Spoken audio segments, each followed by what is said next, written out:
Hello everyone, welcome to issue cooking world. 1 cup চালের গুঁড়া দিয়ে তৈরি করে নিতে পারবেন এই মজাদার ঝাল পিঠাগুলো। চলুন না দেরি না করে দেখে আসি বিকালের নাস্তাতে আমরা আজকে কি খেলাম এবং কিভাবে বানিয়েছি। এর মধ্যে দিয়ে দিচ্ছি 1 কাপ চালের গুঁড়া। এটাকে টেলে নিচ্ছি। চালের গুঁড়ার মধ্যে যদি কোনো বড় দানা থাকে তাহলে সেটাকে আমরা বাদ দিয়ে দিব। এই তো চালের গুঁড়াটাকে আমার টেলে নেওয়া হয়ে গেছে। দিয়ে দিচ্ছি 1/2 কাপ পরিমাণে আটা। এর মধ্যে দিয়ে দিলাম 2টো ডিম। ডিমটাকে ভেঙে মিশিয়ে নিচ্ছি আর সাথে অল্প অল্প করে নরমাল পানি অ্যাড করে দিচ্ছি। দিয়ে এই ডোটাকে ঠিক এভাবে আমি কিছুক্ষণ রেস্টে রেখে দিব, যেহেতু এটা চালের গুঁড়া ব্যবহার করেছে এজন্য আমি 10 মিনিটের জন্য এটাকে রেস্টে রেখে দিলাম। ফিরে আসলাম 10 মিনিট পর। এর মধ্যে দিয়ে দিচ্ছি 1/2 চামচ পরিমাণে রসুন বাটা, 1/2 চামচ পরিমাণে জিরা বাটা, 1/2 চামচ পরিমাণে আদা বাটা আর সামান্য একটু হলুদ গুঁড়া, স্বাদ মতো লবণ। এখন এই সবগুলো উপকরণ ভালোভাবে মিশিয়ে নিচ্ছি।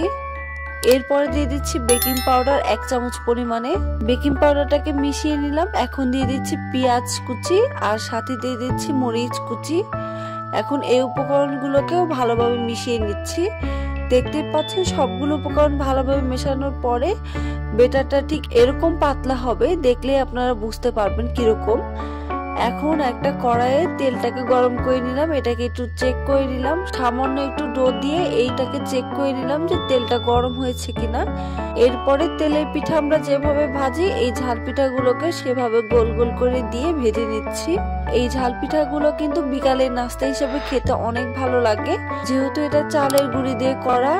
এটা কিন্তু অনেকটাই ক্রিস্পি হয়, খেতে কিন্তু অনেক মজা।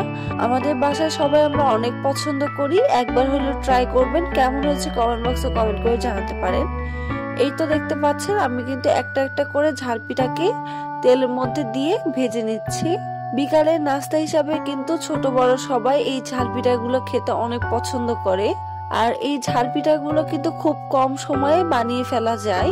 যারা আমার চ্যানেলে নতুন রয়েছেন অবশ্যই কিন্তু চ্যানেলটি সাবস্ক্রাইব করে দিবেন এবং পাশে থাকা বেল বাটনটা অন করে দিবেন ভিডিওর আপডেট পেতে। আর যারা অলরেডি সাবস্ক্রাইব করেছেন সকলকে অসংখ্য ধন্যবাদ।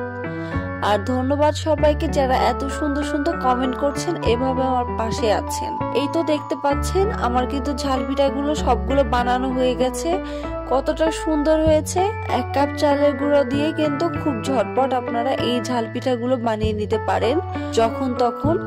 তবে বিকালে কিন্তু এই ঝাল পিঠাগুলো খেতে অনেক মজা লাগে। আসছে শীত, শীতেও কিন্তু আপনারা চাইলে এভাবে ঝাল পিঠা বানিয়ে খেতে পারেন। আমি একটা ঝাল পিঠা ভেঙে দেখিয়ে দিচ্ছি কতটা পারফেক্ট হয়েছে।